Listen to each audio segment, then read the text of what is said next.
Kung laging brownout sa lugar nyo, malamang ito yung kailangan nyo. Generator po ito. Halimbawa, pupunta kayo sa camping po ninyo, pwede nyo gamitin yan. At po pwede nyo rin pong i-install sa inyong bahay at pwede nyo pong kabitan ng ganito. Ito po yung pinaka ATS mga kaibigan. For example, nakasetup na po tayo ngayon, tapos biglang nawalan ng kuryente. For example, nakailaw tayo. Merong kuryente na nanggagaling dito sa Meralco. Pagka halimbawa namatay siya, naka-setup po tayo, automatic natin siyang ganyan, For example, naka-automatic po siyang ganyan. So nawalan po ng kuryente, yung generator po natin mga kaibigan, automatic po siyang magre-react. Tingnan niyo mga kaibigan mabuti, nag-turn on po siya. Kahit wala po tayong ginagawa. Aandar po siya. So pagka naka-recover na po siya, nag-start na siya, maya-maya lang makikita niyo po mag-turn on po yung ilaw natin. So hintayin lang natin ng konti. Ayan. So nag-turn on na po siya. Mga ilang segundo lang, aandar na po yung ating ilaw kasi magkakailaw na po na manggagaling dito sa generator natin. Tingnan nyo mabuti. Iilaw na po siya. Mga ilang segundo lang, umilaw na po.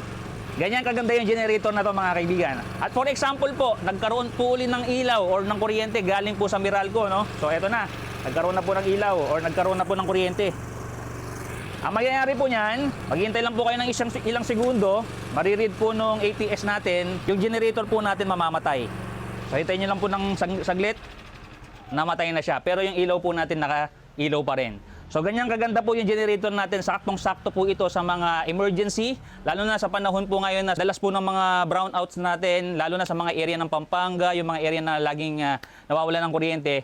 Perfect po para sa inyo to. At ang maganda rito, pwede nyo rin po itong i-disconnect sa generator. For example, ito po, ima-manual nyo na po siya.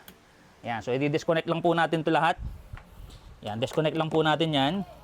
So, pwede nyo pong magamit ito ng stand-alone. So, pwede nyo pong magamit ito sa mga pop-up business ninyo.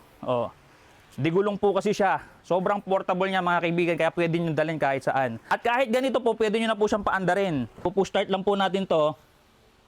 Push start. Then, magta-turn on na po siya. Ganyan po kaganda yung generator na yan. So, meron lang po siyang delay. Ganyan po talaga yung kanyang paraan kung paano po siya nag-i-start. Sandali lang po yan. Then, mag-i-start na siya. Ganun lang po kaganda yan mga kaibigan.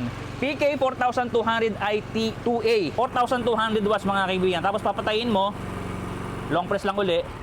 Ganun lang kasimple. Kahit babae, bata, kaya po yung gawin. At meron din siyang paraan. Kung halimbawa, na-lowbat yung battery nito, pwede nyo pong i-turn on dito. Kapag ka po recoil start nyo po i-start, tanggalin nyo lang po ito. Lapit mo rito yung camera. Then hatakin lang po itong kulay dilaw dito. Yan. Ito po yung pinaka-choke. Tapos once na okay na yan, ilan na lang po tayo ng konti, tapos mag-i-start na po siya. So, di ba?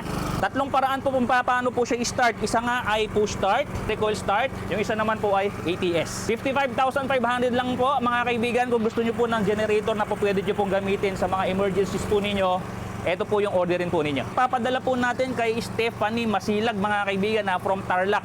Order niya po ito, tinesting lang po natin para makita po ng customer natin na gumagana po yung kanyang order. Iniiwasan po kasi natin makapagpadala ng mga defective sa ating mga customers mga kaibigan. So kung gusto nyo po nito, PK 4200i E2A Phil King.